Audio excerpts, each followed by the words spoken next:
Longer than. Thank you everyone for joining the Future Proof podcast. My name is Alex Mysinek. I am joined here with Anitha. She is the owner and CEO of Seva Exchange. I'm going to let her kind of go into a little bit about the background about her company, what they do, and then we'll just have a nice conversation after that. So thank you for joining me, Anitha. Thank you so much for having me, Alex.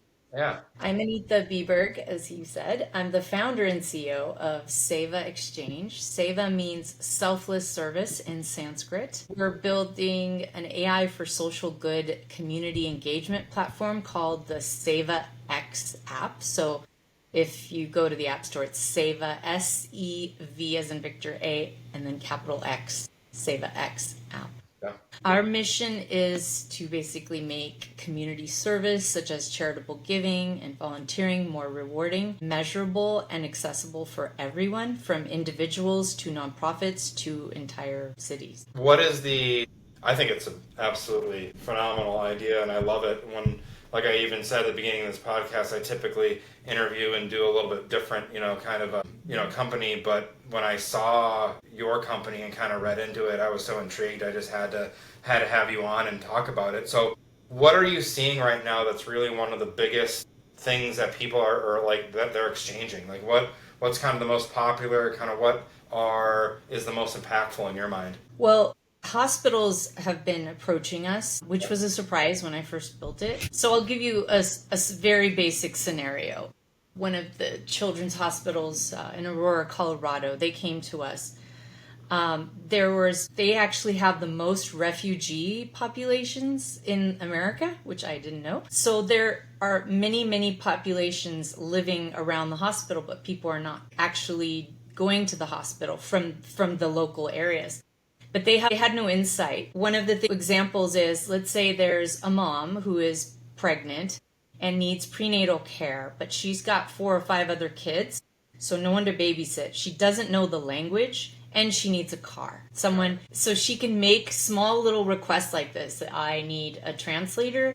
I need someone to drive me. It could be the same person, of course. And I need someone to babysit my kids while I'm gone. So those few small requests that seem quite insignificant will now prevent her child from having issues, like, for prenatal, making sure what is that? There's the cleft palate. Yeah. Do you remember that? Yeah. So there's a lot of things that if a mom to be does not take a certain prenatal vitamins and doesn't get health checks, it could lead to serious health conditions. Yeah. So that's just one example, and I was like blown away with that. I'm like, wow. And all she's asking is, can someone babysit? Can someone get me a ride? It's really basic things that if communities really help each other and uplift each other, we won't need to depend on the government. And we know right now, the way times are going, we really can't rely on the government. So now let's fast forward and, she's has the baby and is in a much better spot. Then she can turn back around and offer her time to somebody else that's in need. Yeah. I mean, she doesn't have to wait that long. There's many things people can do. She can possibly babysit other kids. She could teach someone about the cuisine from her country and do a cooking class. Interesting. And everything people do on our platform earns them a credit, which we call Seva credit. Seva, like I already mentioned. And this is what it's called, time banking. And in time banking, every hour you serve within a community, you'll receive an hour credit redeemable for help for yourself. And you can use that for yourself or just save it up and for a rainy day or donate it to someone else in need, which then doubles your volunteering impact. Because if you volunteer 1 hour and you give that credit that you earn to someone else, it's like 2 hours. Yeah.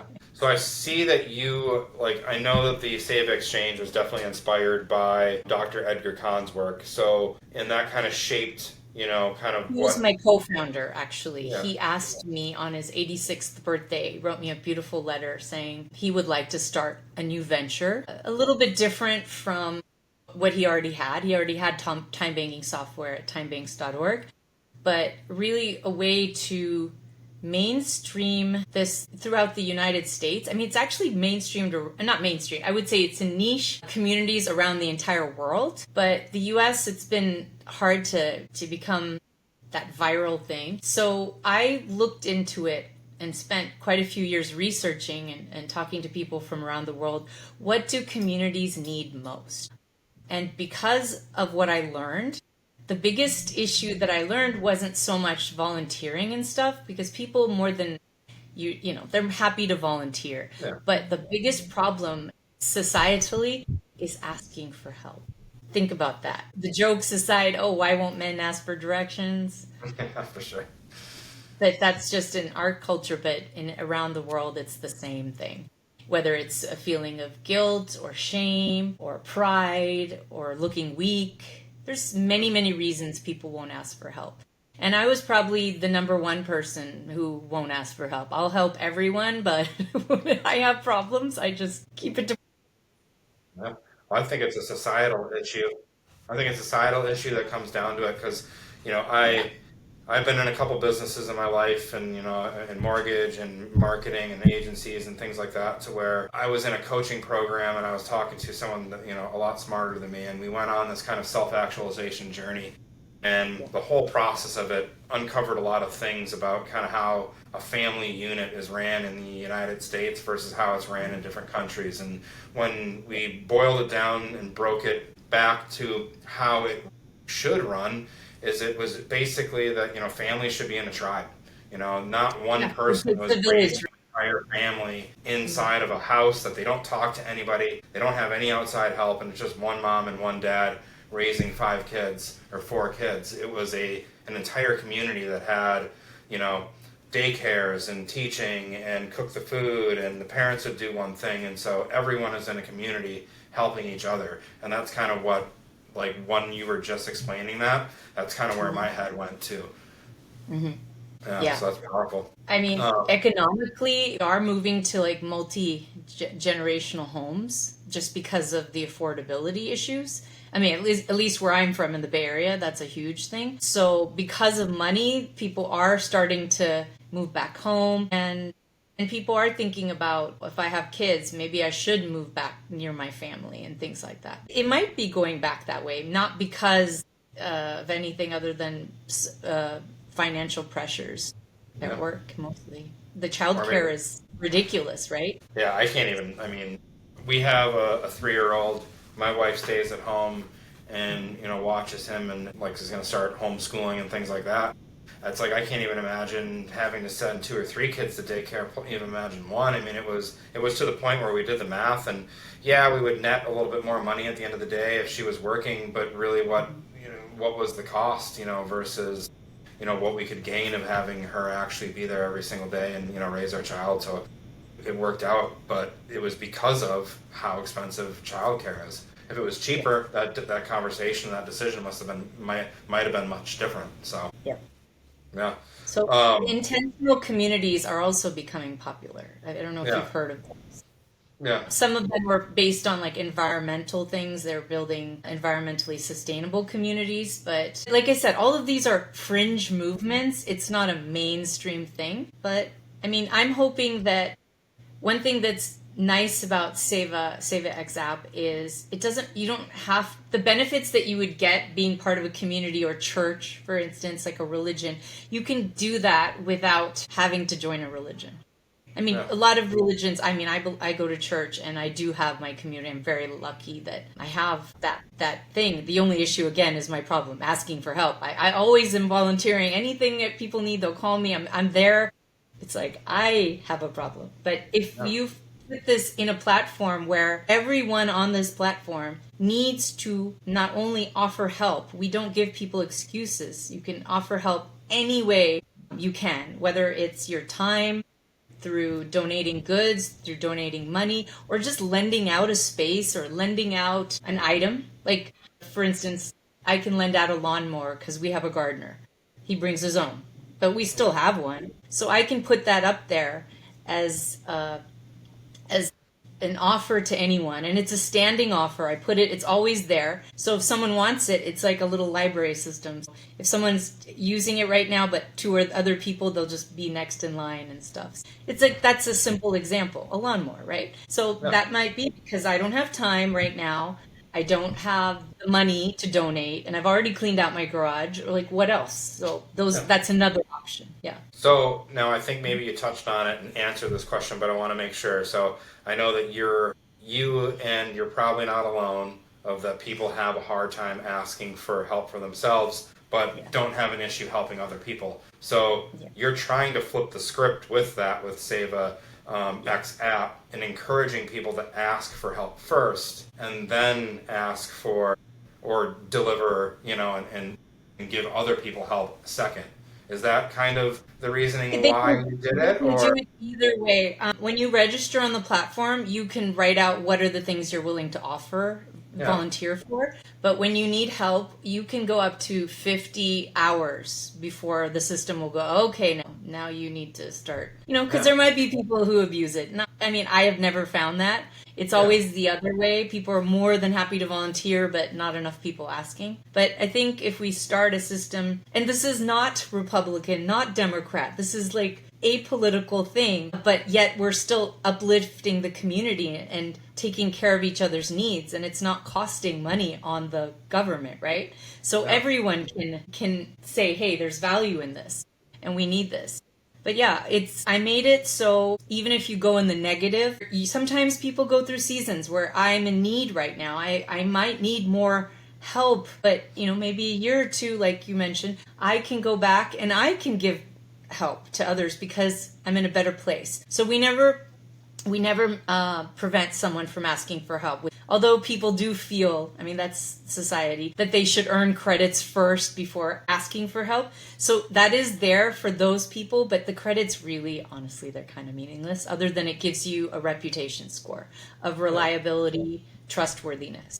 I think it's also just provides someone with a little bit of like tracking or not incentives, but at least just some way to kind of know if they are in the negative or in the positive, and maybe they have to help a little bit more. You're almost just like gamifying it a little bit to where Yeah, it is. it It just is. might make it a little more interesting for someone to involve, because some people might just be motivated by having a little a number on there and how much they help. It's not maybe the main part of the motivation, but it might be some kind of like motivation in the background that kind of helps them move forward with it. What are you seeing like is there anything or kind of activities or certain things that people help the most with or in the need of most, or is it just kind of all over the board? Something new that I'm seeing is people are earning credits for going out and protesting Really? civil rights. That's a different thing. It's not just I have needs at home and I need taken care of it. People are creating, let's go out and fight for this cause, not fight physically, but protest. Yeah. And they're willing to an event on. You can create events on our platform and say anyone who comes to this event will get. It's a 3-hour event. However long you stay, you'll get credits for that. So that's something. It's important. We And you can't probably forget never that. thought that would be created once you really started it, huh? I know our founder talked about it because there's a beautiful history behind Dr. Edgar Kahn. When in the 1960s, he was the speechwriter for Robert F. Kennedy, and then he worked for President Johnson and the War on Poverty movement. He worked with who was that Kennedy's spouse, Eunice Shriver. Eugene Shriver. He worked with him to create these programs for community assistance, and now each county has these programs. So he created that, and I said, well, why didn't you mention this in the White House about this time banking thing? He's like, I hadn't thought of it yet, but he was out. So before he did that, he was in grad school with a scholarship, and he had a pen pal that he was writing to, and they met and got married, and then he lost his scholarship because she was African American, and she was the first African American to work at the White House, mind you. She was in law school. So he said, you know what, I do not care about grad school anymore. I'm going to go be a lawyer instead and fight for civil rights. So he was part of that 60s movement. Wow, that's interesting story. So yeah, it was. Time banking didn't come about because of it, but that was his nature. So he probably always intended that. I hadn't thought of it, but he had intended it, and the fact that it's coming to life now. Yeah, it's coming full circle. Yeah, that's awesome. Yeah, so people can do campaigns. There's one there was a movement for veterans with who are basically fighting. I mean, a lot of them medical debt, and you don't think veterans in this country would have medical debt, right? Because Yeah. they have the Veterans Administration. Well, the truth is, a lot of times of their medical things get denied because maybe the area they went for medical help wasn't the VA, or maybe the treatment they got it gets denied more than you think, Yeah. and people are dying because of suicide because of medical debt. So we did a campaign, awareness campaign for things like that. So I think it's more than change.org where people create a petition. It's the action. The petition it can start with change.org, but taking that action to make things happen. Yeah, That's what I definitely didn't think that you were gonna mention that as something to utilize, but it's super interesting and very powerful and impactful too. So, where do you kind of see? I know that if it just getting started, or you're in the beginning part of it. The Seva Exchange app or the SevaX app. Where do you really see it going in the next, 1 to 5 years? Next 1 to 2 even. Well, when I created this, I got approached by Dartmouth Hitchcock Hospital in New Hampshire. Is it New Hampshire or Connecticut? Yeah, New Hampshire, I think. And they wanted to use it for their DEI initiatives. Of course, Yeah. that's a bad word in this country now, but it's. I don't want to get political. We all are humans, all brothers and sisters, and I want this community. The way I see it growing is it will be different movements that get started that go viral, and then people will see value in it and then create communities for themselves, and grow that way. That's why I see it. But I am working with the hospitals, with cancer patients and their caregivers, because caregivers are struggling Yeah. a lot. I They need support because they're taking care of the patients. They also need support. That's we have a partnership with a company called Vitals, and they're working on that, and we want to help with that. Well, you just gave me a huge idea. So my mom has very, very, very advanced stage Parkinson's disease. So my dad is weighed down tremendously by being a caregiver and always being on, and that would be something that I can definitely look at and trying to see if there's anything that I can go on the Seva Exchange app or SevaX app and see if I can kind of start something for that, because that would be something that I've always wanted to do and try to give back to the Parkinson's community. So yeah, that's awesome. Yeah, you can do as much as you want on our platform. It's very customizable. You can take my logo out, change out the colors to whatever you want. So when people come to the website or the app, it just looks like it's your own personal one. That's awesome. So, if someone's watching this, they might have an idea for something, or they are wanting to go help. Kind of, how do they find your app? How do they find your company? How do they maybe get in touch with you, and how do they just kind of interact with your company? Sure. We started working with nonprofits, so the platform was built to fulfill a nonprofit's mission, and it's for physical communities. But like I said, with the app, the way we've made it has a limit. It could be anything, and you can find us at sevaexchange.com. S as in Sam, EVA, exchange.com. And the app is in the Apple and Google stores, at Play stores. It's SevaX. Yeah. So, yeah. All right. And then, one thing. So we'll end the podcast with one thing. So if every listener right now could take one small action in their community to strengthen it, what would you tell them to do? Ask for help. Go.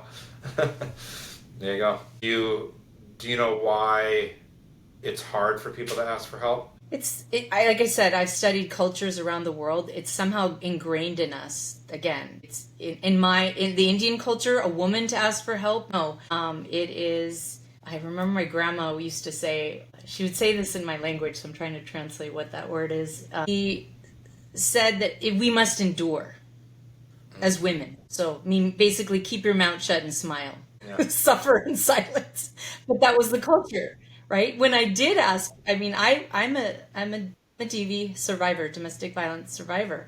And when I went back to my house and my family, it's like, well, you have kids. Too bad. Shut up and deal with it. I was horrified, but I am writing a book on healing, and it's going to be published in the next couple months. It's going to be called Divine Alignment: Daily Affirmations to heal, strengthen, and uplift your soul. So it's very different from tech. I've been in tech all my life, but I had to go on this journey, and I'm exactly where I was meant to be. Well, I appreciate your time tonight. I think there's going to be a lot of things in here that's going to help some people, and I really appreciate your time. Thank you so much again for having me.